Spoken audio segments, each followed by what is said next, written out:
Wait. Fries are fine, but proper British chips, triple cooked, pub-worthy, crispy, fluffy perfection. After these, fries will feel second rate.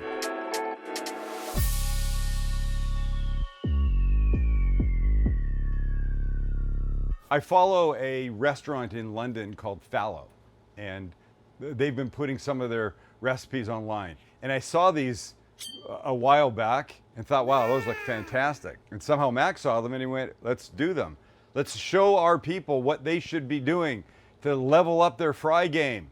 Sorry, chips. They call them chips over there. Chips. Fish and chips. If there's a country that understands what makes a good chip, it should be the Brits. They have them with everything. And they serve it with curry sauce. You could make a cooked curry sauce. Maybe it doesn't matter. So triple cooked, not all in oil. The first is they simmer in boiling water to basically cook them through. Then you cool them down. Then you cook them in oil at a lower temperature to get them mostly there. Then you cool them down. Then you cook them in oil with some beef tallow for massive flavor to crisp them up and give them their beautiful, perfect golden look. And that's what we're doing now. Ready? We got to start by cutting them and getting them in some water and getting off all the starch.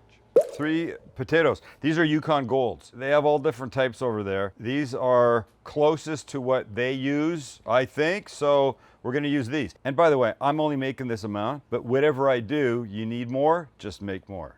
The process is the same. So we'll peel these guys. Sorry, I don't know what to say while I'm peeling. I'm peeling. Look at me peeling. Hey, I'm peeling. And then I won't peel them all because I don't want them to go brown, as happens with potatoes once they're peeled. But I will take a knife. I'll go like this. And then I think I'll make these guys. These little wedgie guys, right? And then right away into the water to get them watering and not browning. Feel free to make whatever shapes you like. And just continue with the rest until you're done. All right, now what you've got is a bowl of potatoes in water. We want to do this to them. We want the starch off. But you see how the water's getting cloudy? I'm now going to put them under the faucet and rinse them until the water runs clean. And when it does, we'll move on to the first cooking. And with our water almost simmering, we'll give a big drop of salt. We'll stir, let it come to a proper simmer. And it's potato time. Look it, you can see how clear the water is. That's exactly the way you want it. Now, these guys will go in. What's important is that you have enough space in here so that the potatoes are not crowded. You want them free flowing. Clearly I could have put a lot more in. I got lots of room. The other thing you'd want to make sure is that they don't stick to the bottom. So give them a little gentle stir when you put them in. And now these are going to be maybe 14, 16, 17 minutes until they're basically done. Not quite falling apart, but close.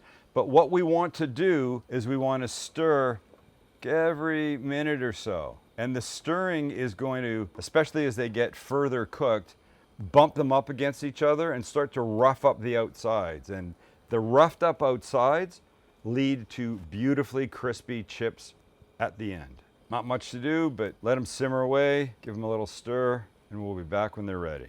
Alrighty then, we're about the 14-minute mark. I'm going to be gentle because they'll break if I don't. Here's what we've got. If I took a little knife, you'd see they're there, cooked through. Now we want to take them out. I'm going to put them on this rack, gently, spread them out. And these I want to cool down before they go in for step 2, which is the first frying. So I'm going to throw these in my freezer for, I don't know, about 10, 12 minutes till they're cool. And when I come back, fry number 1. You see what's happening here? Look, all the white on them, that's good. That's how you know that they're ready to go. So these pics are me back in the day on the school rowing team. Look at that face. Wait, look at that hair. And I know what you're thinking. This guy rowed? Yeah, I rowed, and now I'm back on the rower. But in a way, I actually want to be. This is the Aviron rower. And instead of long, cold mornings on the water in Canada with Mr. Queen yelling at us, I get to do this in my own home. Look, Mr. Queen, I'm rowing in the Philippines. But it's not just exercise. It's games, races, challenges. Some days I'm competing. Other days, I'm just streaming something on the giant 22-inch screen while getting a workout in. Either way, it's full body and way more fun than it was back in the day. And talk about smooth and quiet. You can row against friends, join group workouts, or even race yourself. And if rowing's not your thing, Averon's got you covered with a gamified bike and treadmill. So look, there's no excuses for boring workouts. I may not be rowing with the fellas anymore, but thanks to Averon, I'm still rowing. And I love it this time. And they have their best prices of the year on right now. Just shoot the QR code on the screen or hit the link below and use my code SAM50 to get an additional $50 off all their products. And here we go. These are now cooled for the second time. The oil's at 275 degrees, and you would recognize that that's like 100 degrees lower than where we would normally cook fries. And because they're fragile, we put them in carefully. If I dump them all in, they're gonna start to break. And they may break along the way, and that's okay, because you end up with small crispy bits. But for now, we'll just hand place these kids in. And once everybody's in, we're just gonna give them a very gentle this. Make sure nobody's sticking. In a couple of minutes, they'll start to toughen up. They'll start to get crispy on the outside. That will give them more structure. But for now, we want to be gentle with them. And we're going till they're sort of light-ish golden. It's maybe 10 minutes at this point. All right, it's about 3 minutes left, but let's look. Would you say, Chance? They've got that like little French fry skin type thing. They do. They do not need much more. And if you could, oh yeah. And don't forget, they get one more fry after this. All right, they get another minute and a half or so, then we take them out. There we are at the 10-minute mark, and they're looking spectacular. So same as before, we're gonna put them on the rack, but you hear them now? Now they're not so delicate. Okay, these guys are going into the freezer again. 10 minutes, I'll be back. Now it's time to cook them. The oil is on its way this time to 350, where we normally fry things at. But I'm gonna add some beef tallow to this to boost the flavor. And you know, beef tallow is just rendered beef fat. And you can make it or you can buy it. And this one I happen to buy, but this will make these taste so incredible. We're gonna let that melt in, and when it hits 350, we fry away. The tallow's melted, the oil's at 350, and these are ready to go in. Lay them in. And the final few, little mix. They're much hardier now. They've built up their outside chipness. All right, we're probably looking at 4, maybe 5 minutes. We're looking for color now, and then we're out. And you can smell the beef tallow in that.